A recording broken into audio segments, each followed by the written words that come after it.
Les Bleus derrière les Bleus du rugby. On écoutait Abdelatif Benazi pour commencer par le rugby quand même, bien sûr, parce que c'est la légende avant le match face à l'Afrique du Sud. Youri Djorkaeff, champion du monde 98. Henri Lecomte pour la Coupe Davis. On n'oublie pas non plus, un peu comme le tennis, que souvent le vélo c'est un sport individuel, mais qui peut se transformer également en sport d'équipe, même en équipe mixte actuellement. Thomas Voeckler, le sélectionneur national, le champion, est avec nous. Bonsoir à vous Thomas. Bonsoir tout le monde. Merci d'être avec nous. C'est vrai que c'est un sport d'équipe. Aujourd'hui, on l'a vu notamment dans les triomphes d'Alaphilippe. Oui, le vélo, on a coutume de dire que c'est un sport individuel qui se pratique en équipe. Bon, après, quand on suit ça d'un peu plus près, ou de très près, comme c'est mon cas, j'ai même du mal à appeler ça un sport individuel. Pour moi, c'est un sport d'équipe tout court. Ouais, même si c'est le plus fort qui gagne à la fin, qui est un peu tout seul, quoi. Alors, c'est pas toujours le plus fort qui gagne dans le vélo. Heureusement, j'ai envie de dire, c'est un peu, il y a d'autres côtés d'autres paramètres qui rentrent en ligne de compte, mais. Oui, va dire ça à Van Der Poel. Va dire ça à Van Der Poel. Oui, mais bon, il y a quand même il y a du travail de l'ombre qui passe pas toujours à la télé parce que c'est pas toujours dans les moments forts. Mais oui, c'est un sport d'équipe et après il y a souvent un coureur qui doit être suffisamment fort pour se dégager. Ouais, un leader, on va dire. Voilà, un leader il faut. Là, vous avez été gâtés ces derniers temps. Et puis, on vient d'en parler avec Henri Lecomte ou avec Youri Djorkaeff. On est à la maison quand même. Gagner un événement à la maison, c'est jamais simple, comme la Coupe Davis, comme une Coupe du Monde de rugby. Nous, on a un objectif, c'est 2024, bien sûr, c'est Paris. On y pense déjà ? Oui, bien entendu. Les Jeux Olympiques en France, les athlètes vont connaître ça qu'une fois, quoi. Donc, oui. Même si les carrières sont un peu plus longues que par le passé dans le vélo, mais je pense pas qu'il y ait une deuxième. Enfin voilà, c'est comme ça, quoi. Et forcément que à moins d'un an de l'échéance, bien sûr que moi j'y pense en tant que coach, mais les athlètes, je les sens énormément impliqués et c'est une vraie échéance. C'est pas une compétition parmi d'autres dans l'année, c'est clair. Vous qui avez porté tant de maillots, notamment le maillot jaune sur les routes du Tour de France que personne n'a oublié, quand on est à la maison sur un tour comme le nôtre, comme sur la Grande Boucle, tu sens quand même ce public derrière. Vous étiez, je sais pas, vous étiez transcendé à chaque fois dans toutes les montées importantes que vous avez gagnées ou d'autres, même sur du plat. Ce qui est sûr, c'est que le public, c'est un élément, en foot, on appelle ça le 12e homme. Là, les joueurs de l'équipe de France de rugby, je pense qu'ils ont vraiment une force supplémentaire aussi grâce à ce public. Et c'est indéniable que ça pousse, ça permet d'aller chercher des ressources insoupçonnées. Mais le mot est pas trop fort. C'est vraiment quand on fait communion, quand on sent cette énergie du public, c'est vraiment un plus. Après, il faut pas avoir la pression, on va dire, d'être à domicile, mais il faut prendre ce qu'il y a à prendre du bon côté. Du bon côté, puis quand on arrive dans un stade, on se souvient de Marseille, par exemple, avec un contre-la-montre.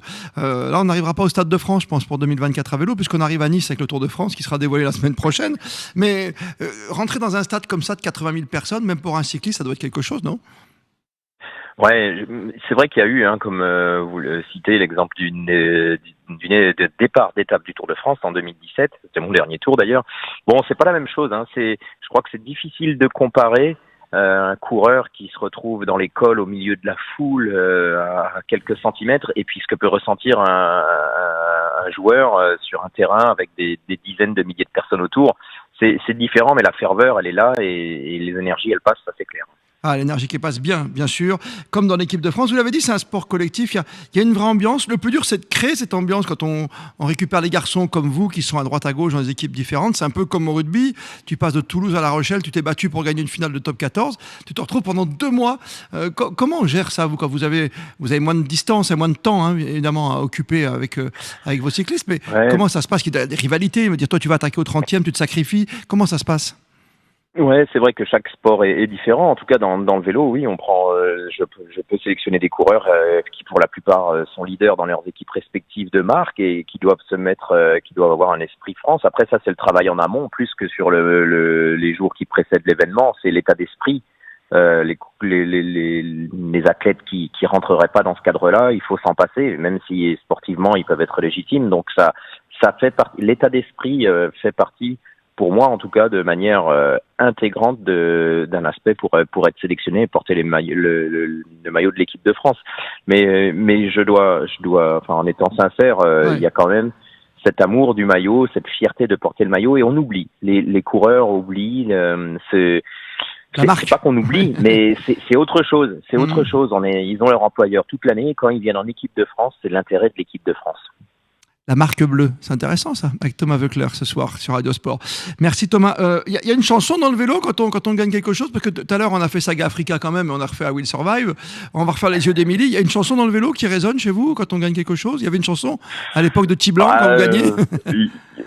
Non, dans le vélo, moi, les quelques fois où j'ai pu m'illustrer, c'est Oui. vrai que il y avait des étapes le lendemain, donc on fait pas la fête, hein. On fait pas la fête. C'était souvent dans les courses à étapes. Après, c'est vrai que quand Julien Lafilippe a été champion du monde, Ouais. Christophe Laporte champion d'Europe ou autre. Oui, et récemment. Ouais, écoutez, je suis pas DJ, mais il y a eu des classiques, quoi. Il y a eu We Are the Champion, bien sûr, ça Classique. résonne. Et c'était toujours des belles fêtes après, quoi. Il y a le Connemara, il y a We Are the Champions, il y a des choses comme ça. Oh, il y en a, oui, et puis il y en a dont on se souvient plus, parce que Oui. c'était trop tard dans la nuit, ouais. Il était tard dans la nuit, Thomas Voeckler. Merci. La nuit sera belle dimanche soir pour l'équipe de France face à l'Afrique du Sud. On est certain, on est tous derrière les Bleus. Merci d'avoir été avec nous. Dans quelques instants, on parlera de handball avec Philippe Bana. On parlera de basket derrière les Bleus avec Richard Dacoury. Et puis de chansons avec Pierre-Étienne Minondio. Encore de livres tout à l'heure avec Carole Quatsaliou et Gilles Navarro. Merci de nous suivre ce soir sur Radio Sport. Et encore un grand merci à Thomas Voeckler, sélectionneur de l'équipe de France aujourd'hui, d'avoir été avec nous ce soir sur Radio Sport. Merci Thomas. Merci à toutes. Le rugby, c'est évidemment sur Radio Sport.